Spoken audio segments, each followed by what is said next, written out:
Hey guys, I'm the Lockpicking Patrolman, and today is the first episode of my new series of testing locks in practical applications.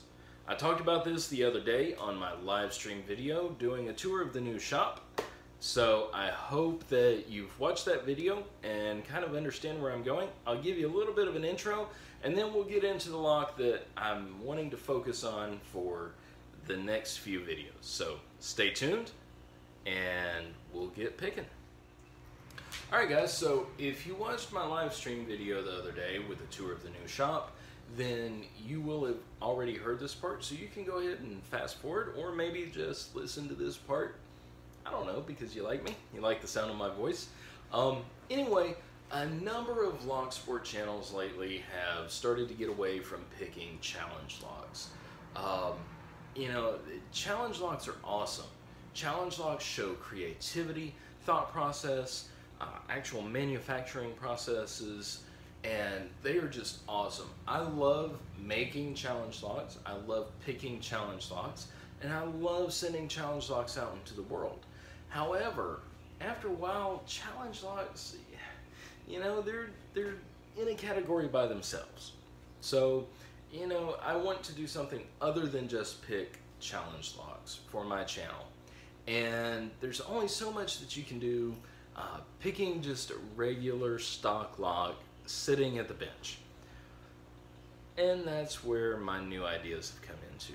A while back, there was a lock sporter. I'm not going to name their channel name or even describe the lock that they picked in a particular video, other than to say it was a very decently manufactured, physically strong lock.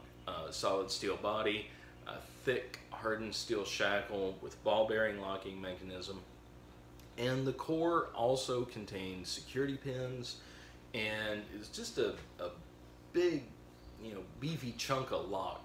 And that lock sporter commented that they would not use that particular padlock because they were able to pick through it in less than 30 seconds.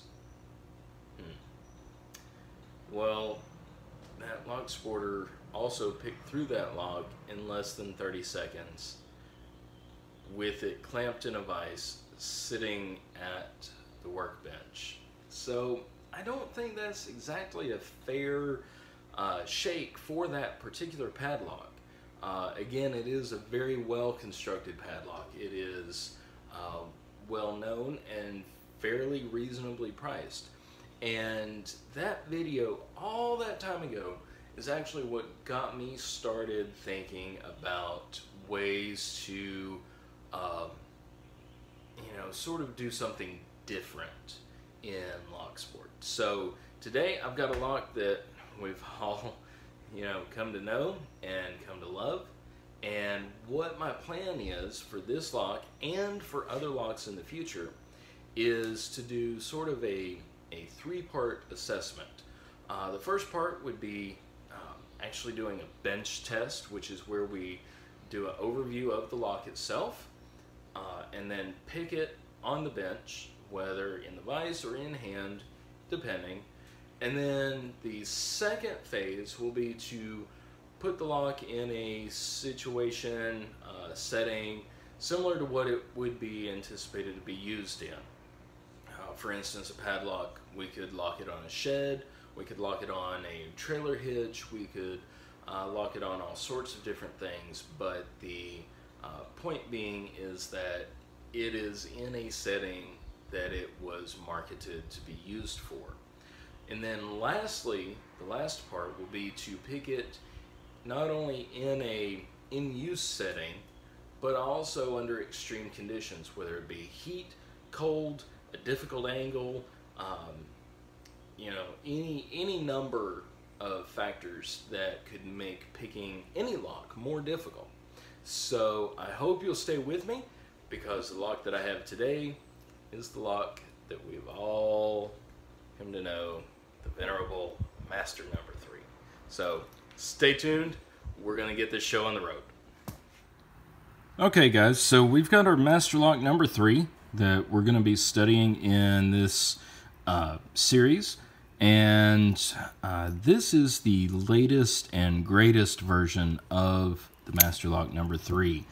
For years, Masterlock came with regular locking pawls, just straight locking pawls you can see down there, which allowed for a shim attack, which basically is putting a small piece of metal, wedging it down in there, turning it, and pushing that locking pawl back out of the way, allowing the shackle to pop open.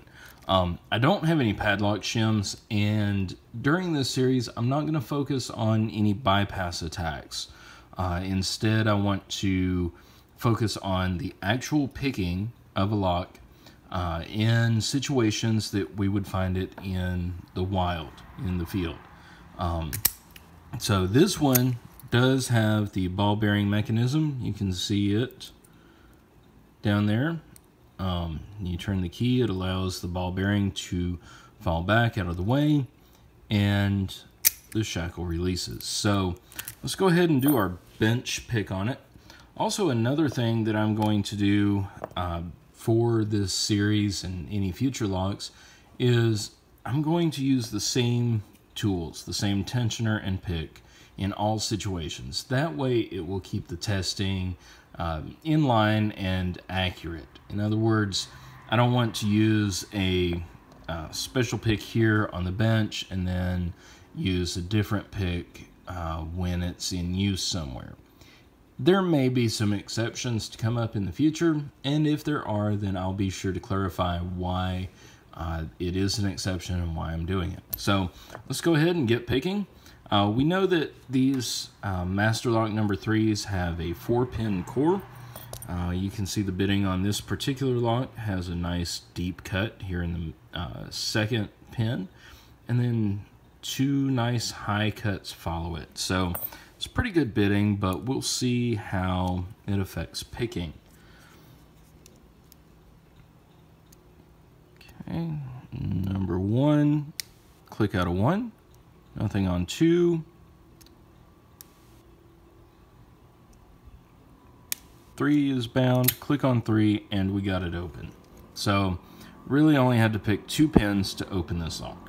That's not acceptable from a bench testing standpoint. However, like I said, we will test this in several other different capacities, including an extreme conditions situation. So stay tuned for the following episodes from now, and we'll see how this lock holds up places other than the bench. Until then, thanks for watching. Please leave any questions or comments below, and we'll see you next time. Stay out of trouble.